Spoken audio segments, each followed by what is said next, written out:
Hey, what's up everyone? BNGF Plus here. I know it's been a little while since I've done a video on this channel, but I have been thinking about it and writing down some ideas and suggestions that I've been hearing from you guys through my main YouTube channel as well as my Discord server. So to kick things off again, I thought it would be a good idea to talk about the drawbridge mod that was created late last year. This mod was actually posted by me, but it was created by Occam's Razor, who I commissioned it from. You've probably seen the mod in action on my main YouTube channel, BeamNG Fun, in my bridge accidents videos. Since posting those videos, I've gotten a lot of questions around how you can get the mod, as well as how you can place it within the map in BeamNG. So to start us off, I've included a link in the description which you'll want to download to your Documents, BeamNG.drive, Mods folder, just like any other mod. Included in this download is a map called Gibson Strait. If we spawn into that map, you'll find that there's already 2 bridges pre-installed.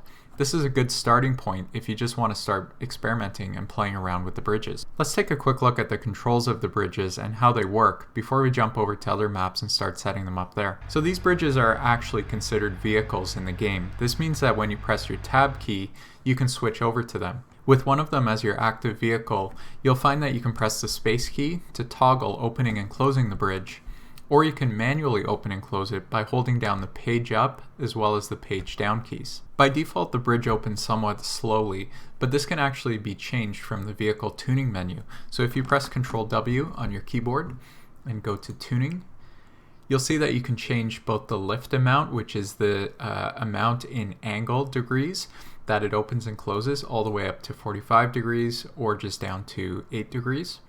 Lift speed can also be adjusted. By default it's at 100%. It can be adjusted to make it open slower or faster, all the way up to 150%. While this map is great for getting started and doing some experiments, the real power of the bridge is being able to place it in existing BeamNG.drive maps. Let me show you how to do that next. So here we are in the Italy map, which of course is a default BeamNG.drive map.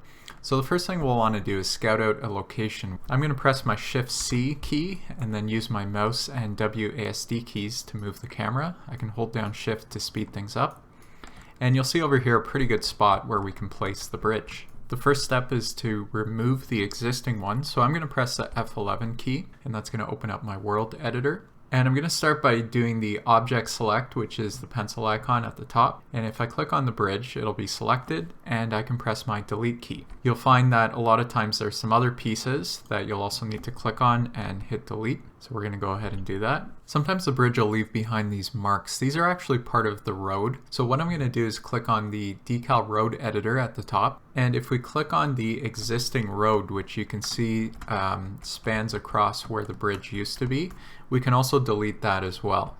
You'll notice once it's deleted that those marks disappear. We'll likely have to delete some of these rocks as well, but while it's fairly clear, let's try placing the bridge and we'll see how things look. So I'm going to close the world editor by pressing F11 again. Now let's spawn in the bridge just like we would a regular vehicle. So I'm going to press Ctrl E to open the vehicle selector. I'm going to select the bridge. We're going to go for the double leaf and we're going to hit spawn in.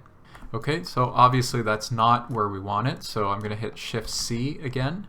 And I'm going to reposition the camera using the WASD and mouse keys over to approximately where we want the bridge.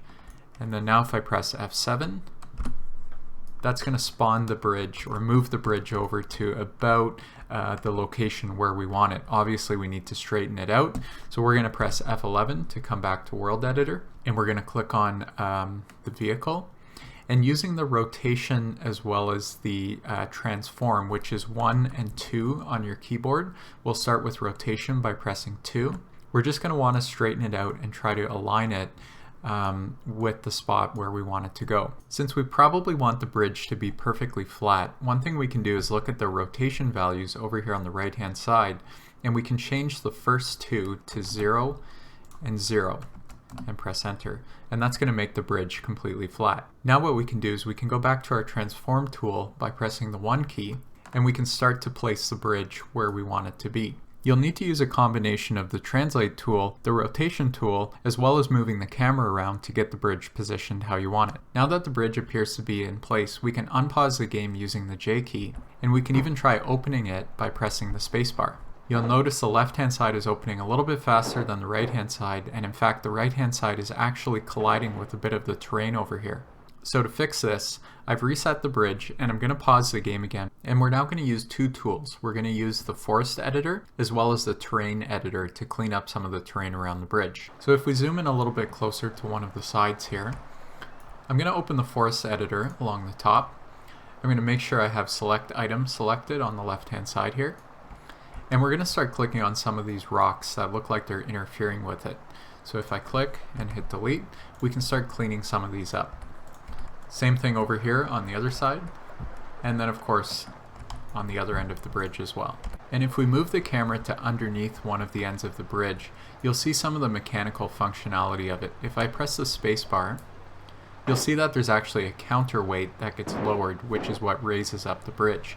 Because there's some terrain along the bottom here, it's going to collide and not function properly. So I've resetted it once again, and I'm going to go to the terrain tool along the top, and we're going to want to use the lower height tool. So if I click on that, and we can choose whether it's a square, a box brush, or a circle brush on the top left hand. I'm going to go with circle.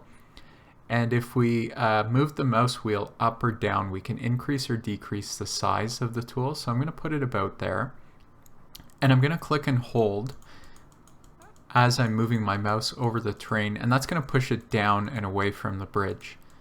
You'll want to make sure that this area underneath the bridge is completely clear of any terrain. Same thing on the other side. So now that both sides have been cleared out, I'm going to close the world editor by pressing F11. We can unpause the game, and you might want to reset the bridge one last time just to make sure everything's in working order. And we can try opening it by pressing the spacebar. I'm going to keep the camera underneath so we can see the counterweight that it's functioning correctly. And then if I pull back, we can see that the bridge is opening with both sides coming up simultaneously and not being interrupted by any terrain.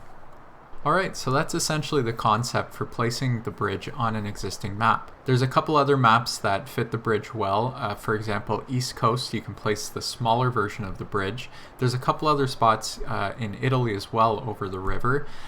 Jungle Rock Island has a spot, as well as in many of the map mods as well too. So that's it for this video. I'm definitely looking forward to creating some more videos for BNGF+. If you have any suggestions for videos, feel free to leave me a comment. Join my Discord server. You can always give me feedback there as well. I appreciate all of the comments and feedback that you guys offer, and we'll see you guys in the next video. Thanks for watching.